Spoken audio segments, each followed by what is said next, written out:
What's up, YouTube? It's time for my card of the week again. Well, this week's card of the week anyway. However, I've sort of found that there's like two cards that I want to cover today, so I'm going to go through both of them. One card's becoming relevant to the meta at the moment, which is good old Book of Moon. Yeah, I have a secret. Big wolf, I'm cheap. And then one that I personally like myself, which is the Thought Ruler Archfiend. Should really like that card. Anyway, I'm going to talk a little bit about Book of Moon first. Again, I'm not too sure how this is like relevant to the meta at the moment. Apparently it's been coming back, same with Compulsory, unlike the last format, which was pretty bad to use because of Megalo and High Priestess being a thing. I still think Compulsory is bad anyway, because you're probably going to bounce that Priestess back. Especially considering the fact that Prophecies would be plus 3 off Judgment and 1 search off of Justice, which means they should have 4 spellbooks in hand. So Compulsory is not going to be very good. Anyway, Book of Moon, yeah, actually, I can see how this would work brilliantly in Prophecy, because they can summon Spell Magician, do a little bit of searching, and then set this afterwards. And if your opponent makes a bigger monster, you can just either book their monster to keep it safe, in order to do that, or alternatively, you book that Magician and get another search. Which is a pretty good play.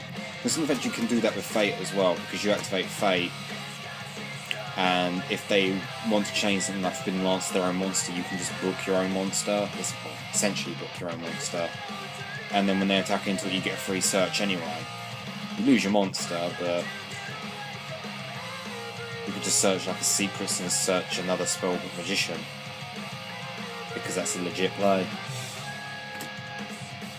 Other than that, I guess you can like book the Drago Sack, Dark Hole TT. That's about all I can think of, really. Something along that. And you could probably attempt to book a Moon and Othean. They're probably going to do Pandemic on it, but yeah. Anyway, that's one card over and done with. We're going to move on to Thought Ruler next.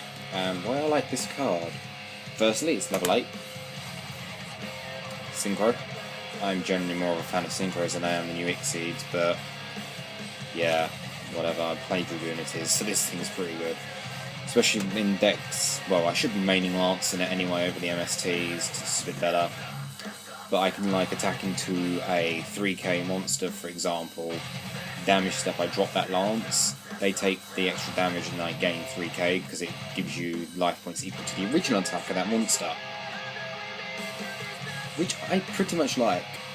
In my video where I'm playing against my friends Go-Go Zombies, I was down to something like 1800 life points and I just dropped this on board and just came back into the game pretty quickly.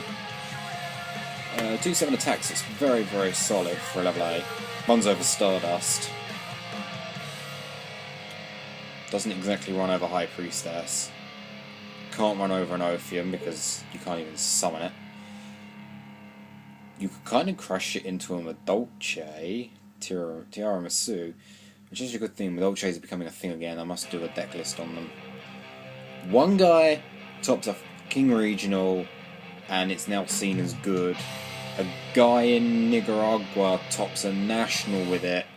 The deck's now good. And there's like a huge bandwagon of people wanting Madolches online for some stupid fucking reason. I don't know why. I mean, I play the deck, but whatever. I remember Hootcake came out and they were like 10, 15 each, now they're like 4 quid.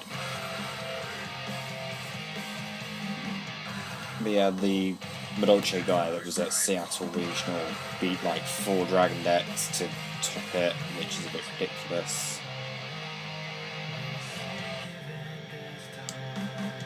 Anyway, those are my cards of the week.